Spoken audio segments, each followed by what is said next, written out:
Temos mais de 1,5 milhão de pessoas sem energia na cidade de São Paulo, de acordo com o último balanço da Enel. Isso a gente está falando de região metropolitana da capital paulista. Ontem, durante o pico desse vendaval que passou por São Paulo, veio do sul do país, chegamos a passar de 2.200.000 residências sem energia.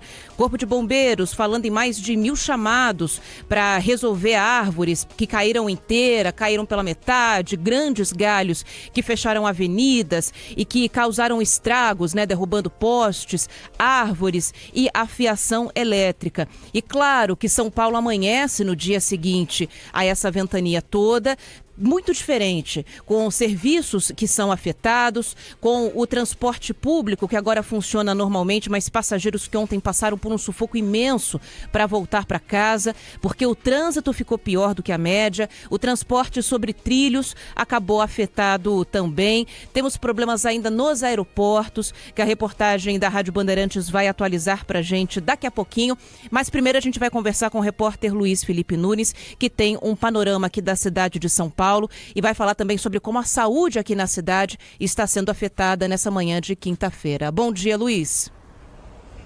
Bom dia, Ana Paula. Nelson, bom dia para você que nos acompanha na Rádio Bandeirantes. Uma situação caótica para quem passa pelas ruas, avenidas ou tenta acessar algum tipo de serviço na cidade de São Paulo. Estou na zona sul da capital paulista. Por aqui, muitos semáforos ainda não estão em funcionamento, o que coloca em risco a vida dos pedestres que tentam atravessar as ruas, também dos motoristas e motociclistas. Dá para escutar as buzinadas. A cada 5 minutos, pelo menos, a gente escuta algum problema por aqui no trânsito. Nós estamos falando de uma cidade com mais de 1 milhão de pessoas sem abastecimento de energia elétrica. A Enel também fornece a energia, ou deveria fornecer, para a região metropolitana de São Paulo. E aí nós estamos falando, contabilizando também com a capital, em 1,5 milhão de imóveis, ou seja, ainda mais pessoas do que isso, contando que mais pessoas convivem em cada um desses imóveis. Ou seja, 1 em cada 5 imóveis aqui na cidade de São Paulo e também na região metropolitana sem o abastecimento de energia elétrica. E não há qualquer previsão para a retomada, o restabelecimento da energia por aqui. Nós conversamos, inclusive, com Marcelo Puertas, que é diretor da Enel, e ele falou sobre esta situação e a justificativa que a empresa, pelo menos, tenta dar para os cidadãos do estado de São Paulo. A gente está aí com 1.300 turmas em campo, trabalhando, desde quando entrou esse ciclone, aqui em São Paulo, algo que realmente espantou, porque é algo que a gente nunca tinha vivido, ventos dessa velocidade, com essa violência. É difícil de dizer, olha, é X horas, é amanhã, é hoje e tal. A gente tem que fazer um balanço.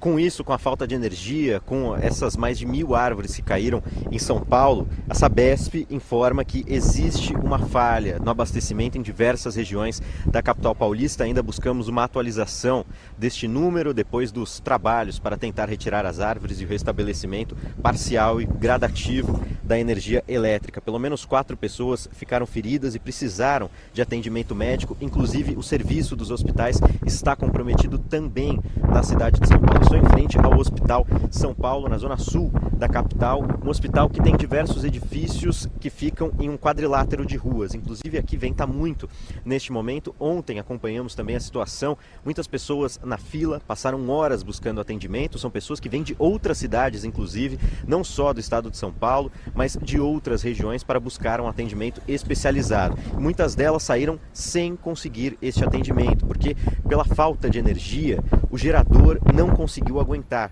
do hospital. O gerador ficou horas ligado e por isso ele perdeu também a capacidade de funcionar. O Hospital São Paulo, a partir da Unifesp, que comanda e gerencia essa unidade, afirma que tentou entrar em contato diversas vezes com a Enel, não obteve respostas e por isso alguns atendimentos foram cancelados. Apenas aqueles que conseguiram ser realizados foram feitos ontem.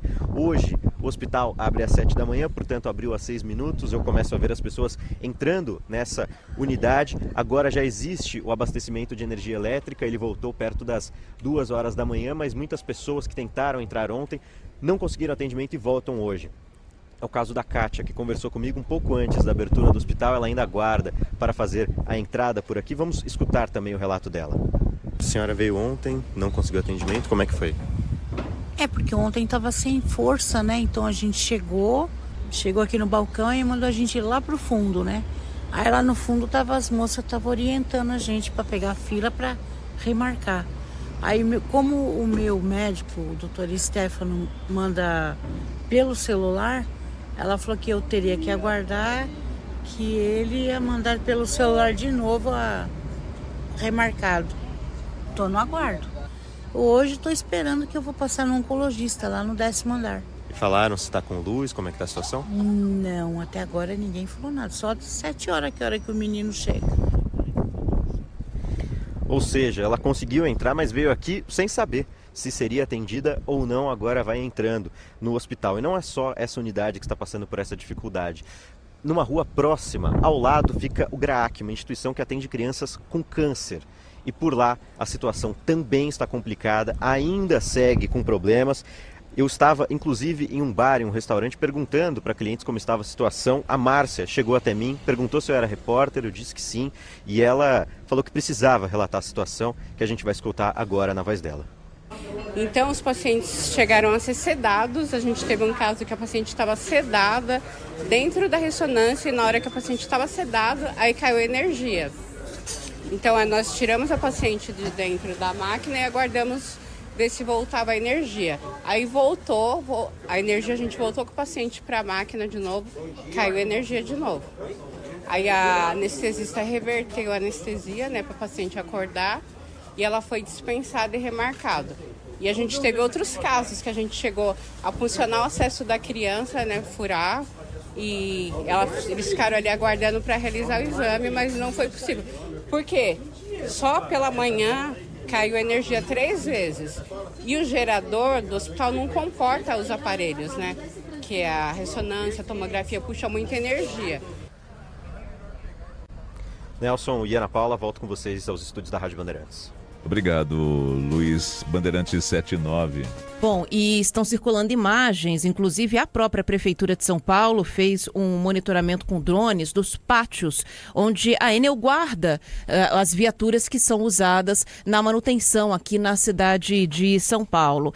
E houve uma constatação de que muitas viaturas estão paradas. E mais uma vez, a Prefeitura de São Paulo notificou a Enel, cobrando explicações sobre a demora para o restabelecimento do serviço aqui na capital paulista.